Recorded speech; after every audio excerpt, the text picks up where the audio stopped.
Alright, so CD Projekt has actually given us a single answer on what not to expect from the upcoming showcase of Cyberpunk 2077's patch 1.6, and people are not happy about it. We've got a good amount of good news, and that unfortunate news, it's a really big one for many and something I myself was looking forward to, but when I tried my best to calm expectations for in yesterday's video, there's a lot I want to cover in this video, so without further ado, let's roll the intro.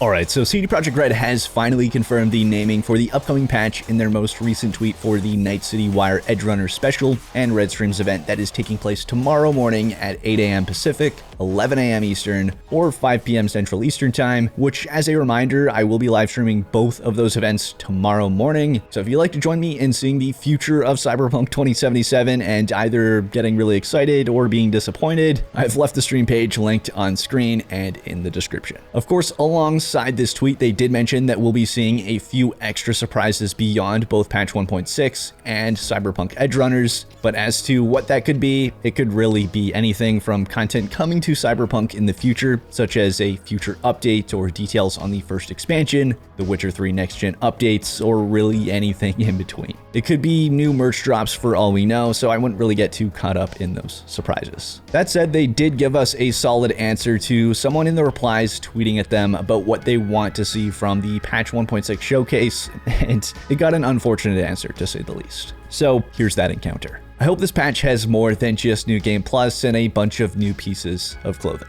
And surprisingly enough, the official Cyberpunk account responded with the following. We have plans to show you quite a few cool things tomorrow, but New Game Plus is not one of them. Obviously, that's not the news anyone wanted to hear about such a highly sought after feature, one that came to The Witcher 3, for example, only 3 months after launch, and to say that people are angry about this response would be putting it lightly. But I will say I am glad that they're tempering expectations on this one and not letting people get their hopes up about it, as that would be a worse situation than not saying anything, doing the showcase, and then everyone questions, where's New Game Plus? But this does really beg the question, what about the supposed New Game Plus tease that was in the trailer for the event that they released just the other day? You know, the one where V has grill arms during a prologue cutscene, which are actually unattainable at that point in the game, which seemed to tease that New Game Plus was indeed coming. Well, as I covered in my previous video, that could have very well been due to an unfortunate use of developer commands unlocking unachievable gear during the prologue for gameplay purposes. We have seen this cause confusion in the past for Cyberpunk marketing as well as other games, so that's a very plausible situation, and one that I don't think would have been done with malicious intent. There's no reason for them to fake people out that New Game Plus is coming. If it's indeed not coming,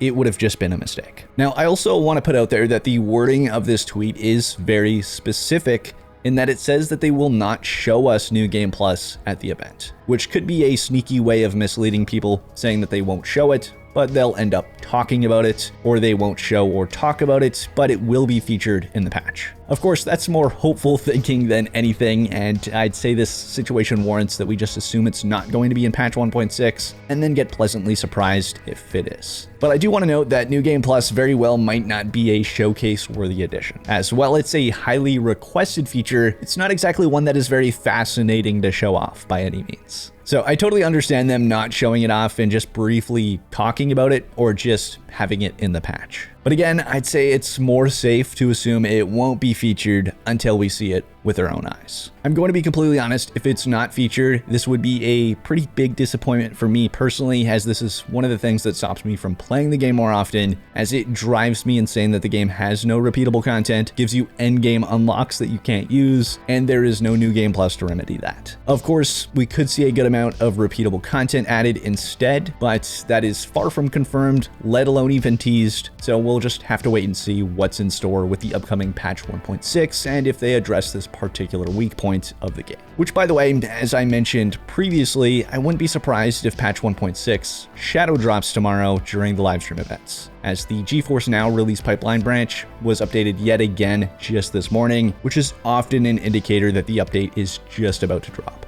We saw the same behavior done for patch 1.5, where they shadow dropped the update during the Red Stream showcase, and I think it would make a lot of sense to release this update prior to Edgerunners, which was releasing September 13th, to not only build up some more excitement for the anime series, but also give people a bit of a gap between releases as to not overlap the consumption. Now, with a large feature like New Game Plus potentially not coming in patch 1.6, which was a big one that people were expecting, even more so after what might have been quite the big confusion with the gameplay in the trailer, what is actually known to be in development for the next patch? Well, as we have covered previously, we know that a number of new weapons are coming, not only thanks to them being accessible in-game. Of course, we don't know if all of those weapons are coming, but CD Projekt Red has confirmed that a number of new weapons will be showcased at the event, so that one is solid. We also know that there will be new Edgerunners inspired content and missions, likely in the form of the Gig DLC that had been leaked in the past, or that could be entirely separate. And we know this not only from David's jacket in the trailer, but also CDPR stating it outright on their Instagram post. We also know Transmog is coming. We don't necessarily know the full form of it and how advanced it's going to be, as in its current state it's very unfinished, but it is accessible on PC via console commands. But developers have responded to tweets regarding it with their classic eyes emoji response, which they often use to soft confirm things. We also know that Xbox Series S performance mode is coming, as Marcin Mamat, global community director at CD Projekt Red, actually responded to someone in my Twitter thread who asked for it. Again, with an eyes emoji and a like of their tweet. This has been a major request from Series S owners for a long while now, to give them a more optimized experience than what they have right now, so I'm happy that they will finally be getting that with patch 1.6. And those are just the few things that we know of for sure with this next patch, which CD Projekt Red has been very tight-lipped about. And by the way, that's something that they've always done with their marketing and is common practice in the industry, so I have no doubt that we will be seeing far more than what we already know of. Of course, don't expect this to somehow be an absolute game changer of a patch. It's a post-launch update, not a major expansion or a No Man's Sky level update. This next patch is very much going to mostly consist of quality of life improvements, Edgerunners content, and the usual performance and stability work, all of which I'm more than happy to see myself. So basically what I'm trying to say is don't expect multiplayer, don't expect third person, and don't expect flying cars. That said, I've also been loving hearing the things that you all want to see for the future of this game, so I'd love for you to keep them coming down in the comments. Of course, then there's what they plan to show for the game beyond patch 1.6, which could be a number of things, but the two most likely are either more features that couldn't make it into patch 1.6 or details on the expansion that's coming next year.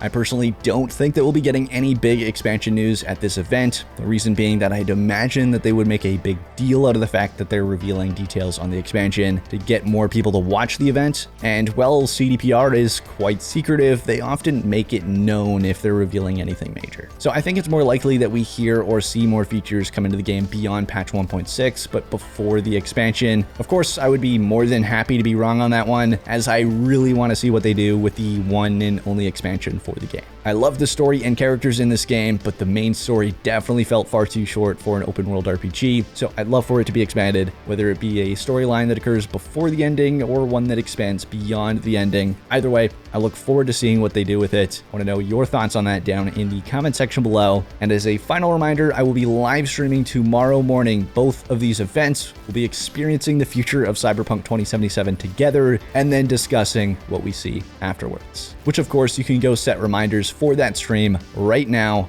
via that stream page that will be linked on screen and down in the description. But that's it for this video. Thanks again for watching, and until next time, this is Apoqsi signing off.